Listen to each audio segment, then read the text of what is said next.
Hey guys, so today we're going to talk about some WrestleMania 30 dream matches, considering the fact that we only have 1 year to wait until WrestleMania 30, and also considering the fact that The Undertaker returned to Monday Night Raw 2 days past.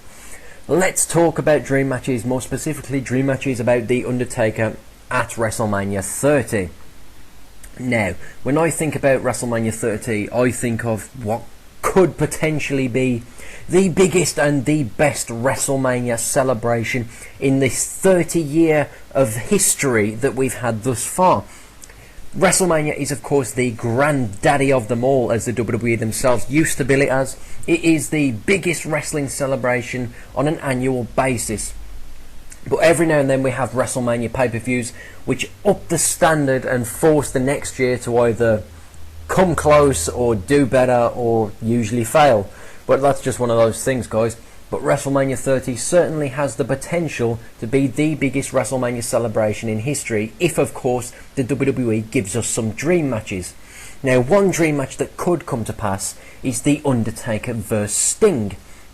Indeed, The Undertaker may be, I think he's going to be like 48, 49 before WrestleMania 30, and Sting is already in his 50s. However, Sting still wrestles a good schedule in TNA and he's kept himself in shape. The Undertaker, while packing a few extra pounds at his WWE return, is expected due to the fact he's recently undergone multiple surgeries. The Undertaker is, however, expected to lose all of his excess weight heading into WrestleMania in his match against CM Punk. Of course, with 1 year to wait, chances are we will not see the dead man again until WrestleMania 30 anyway, or at least a few weeks leading up, much like this year. So, there is plenty of time to build up The Undertaker vs Sting at WrestleMania 30. Now, Sting has regularly signs short-term deals with TNA Impact Wrestling. Now, his current contract with TNA is no exception. Sting always renews his contract early in the year, around January and February. Now, let's just jump the gun and state that Sting doesn't sign a TNA renewal contract in 2014, and instead he accepts an offer into the WWE Hall of Fame, or indeed an offer to wrestle or participate in the WrestleMania 30 celebrations. Then, of course, we could see Sting vs The Undertaker for the first time in history. So, exactly why is this dream match special, and why should this dream match headline WrestleMania 30? Well, that's quite simple, you guys, and if you're a fan of the old school WCW and WWF Monday Night Wars, you'll know full well exactly the sheer importance behind Sting vs The Undertaker. This is one of the most talked about dream matches in the entire history of professional wrestling. Back in 1996-1997, when Sting vanished after being stabbed in the back by Lex Luger and the entire WCW roster, he was suspected to be a New World Order member. Of course, Luger and WCW were wrong and Sting vanished. Now, when Sting vanished, guys, this wasn't just for storyline originally. Sting was actually in contract negotiations with the WWF about potentially joining their company, basically jumping ship from the WCW to the WWF. Of course, as we know, Sting chose to stay with WCW, and in doing so, he became WCW's franchise player once again, and he was the first and pretty much the only man to successfully defeat the New World Order's regime and leader Hollywood Hogan at Starrcade 97, when Sting defeated Hogan for the World Heavyweight Championship.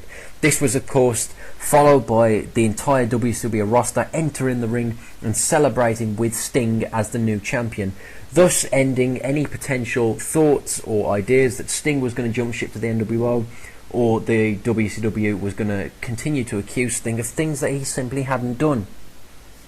In the meantime, The Undertaker was also a huge superstar in the WWF. Now, this is probably the main reason they wanted to bring in Sting in the first place, was a feud with The Undertaker. But at the time, Undertaker was feuding with the likes of The Rock and Stone Cold Steve Austin and Mankind. And The Undertaker was just coming into his own as a legitimate force to be reckoned with as well, just as Sting was in this brand new Monday Night War era. So as such, 1997 through to 2001, nothing ever came to pass with The Undertaker or Sting in regards to talks or in general a match. So When WCW went bankrupt in 2001, Sting refused to sign with the WWE. He said he wasn't a fan of their product. He wanted to join a company. He was a born-again Christian for some silly reason, and he wanted to join a product that his kids could watch. So Sting joined World Wrestling All-Stars. He became a world champion there, and then he jumped ship to TNA. He became a full-time TNA superstar in 2006 or 2005, one of the two, and he quickly embarked on a feud against Jeff Jarrett, and he became a multiple-time TNA World Heavyweight Champion too. Most recently, Sting has been a champion like a year or two back in TNA, and he's still a major force to be reckoned with in TNA. He's a big draw, and he's a huge superstar still to this day. Whereas The Undertaker, he's pretty much drifted and faded away from the major mainstream light, only coming back when it's truly necessary, such as around WrestleMania time. Because let's face it guys, The Undertaker is synonymous with WrestleMania. So, considering the fact that Sting is still a major superstar in TNA, but he may not sign a contract in February of 2014, or January, whenever his contract actually runs out. It's going to be around January or February. And of course the WWE needs to do something huge and memorable in regards to WrestleMania 30 in order to make it special.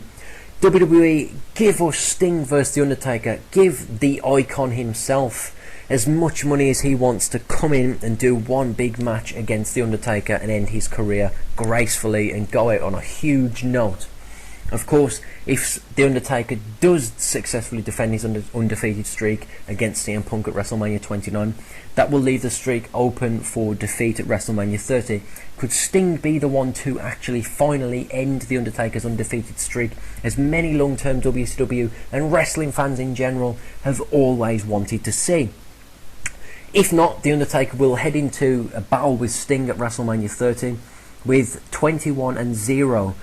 21 wins, 0 losses at WrestleMania. And of course, if he does beat Sting, which is most likely, then The Undertaker will have his streak at 22 wins and 0 losses. And Sting, of course, goes out on a high note by being retired by the dead man himself. Now, if you ask me guys, Sting vs The Undertaker is still a huge dream match. And as of 2013, we're in March 2013 right now, it's still potential. It still has potential to happen while these guys are still in relatively good shape. They could still put on a huge show stealer of a match if they really wanted to. And I really hope they do want to, because it would be a shame to progress a few more years and then Sting will come out, or The Undertaker will come out and say, I really wanted this match to happen. Well, yes guys, we really wanted this match to happen too, so why don't you just swallow all your pride now? Sting, jump ship to the E and give us that match with The Undertaker that we've been begging for well over a decade.